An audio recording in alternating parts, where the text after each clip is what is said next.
What's good, YouTube? Your boy 21 here, bringing you guys a little discussion today. And the discussion today is a popular thing going on in the YouTube community, which is basically the hype thing. Taking people's advice and basically stuff just raising up in price without people actually logically thinking about what they're doing.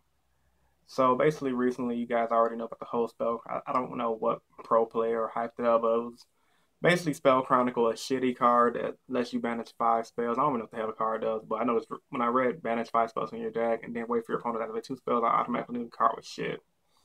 So I'm like, yeah, this card's not gonna go anywhere. So basically, the card apparently got hyped to $10 based on hype alone. And so I just want to talk about that. Let's talk about hype. Hype is basically based on the fact how competitive you want to be. If you want to be competitive, you're going to spend the money whether the car is good or bad. Alentio brought up a point on why banning something is $30 and the hype for that is justified, but while some people, the hype for, like, say, Spell Chronicles isn't justified, and while some may argue that people should be smart enough not to buy shitty cars like that, but he made a good point. Everyone don't have common sense in this world. Some people can't think logically. Some people just like to be led. That's pretty much what it is. There's more sheep in this world than there is wolf. But my opinion on that is, I hope this whole hype thing is a lesson to a lot of the players who actually bought into the Spell Chronicles thing. Because I'm all about, I'm the type of player that's about making my own ideas, building my own decks, and doing what the fuck I want to do and doing good with what I want to do with. Like gadgets, for example. I've been playing gadgets almost 3 years now. I think I've done pretty well with them. And when cars get hyped up, like let's say for example, when Castiel was hyped up to $25 to $30 card, I did not drop 25 to 30 for the card. I tried to trade for it, but I'm not gonna break my pockets to have a Castiel, knowing the cars are super and it's not that good. So I know the card would drop down in price anyway. So I didn't buy into the hype. Now let's say I'm pretty sure there's a lot of younger players that bought into the hype and bought the Castiels during the sneak peek. They think the car might go up, and as an experienced player, for me being a veteran player, I've been playing this game since the game has came out, and I've been playing all kind of card games in general, like versus system. I've played Naruto the TCG, love that TCG, and I've played a few other smaller games here and there, Battle Spirits. And what I can tell you guys is, when things are hot, just let it simmer. Unless you have to go to a really, really big event, just let it simmer, because what's the point of getting a car to try to stay competitive on a local level or even a regional level? It's not that big of a deal in my opinion.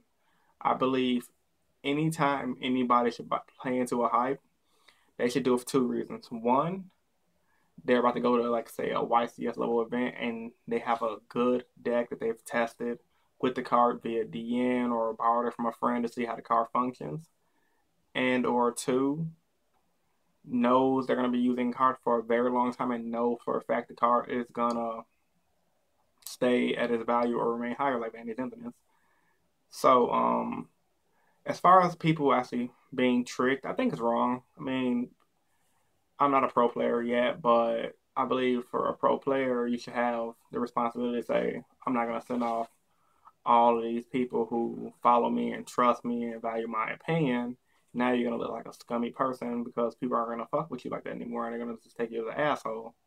But at the same time, I want that to be a lesson to everyone who just basically thinks of all these so-called pros as gods of the game, because that just goes to show you that these guys could really give two shits about any of you all at all. They just want to win for themselves, and they'll stop at nothing to reveal their secrets on how to win. So even if that does mean not helping the community as a whole by sending them off with shit cars and having everyone spend their hard-earned money. So in conclusion, I guess I want to say is, everyone who followed into the hype, just don't fall for that shit anymore. Take some time out, like Alentio said, think, see if the car can be used. And take my advice, if you're not going to go to any big event anytime soon, don't buy the car. Don't even bother, because everything that gets hyped up, even cars like Tour Guide, eventually comes down in price. So if you're going to stay on a local level, just play with what you got and call it a day.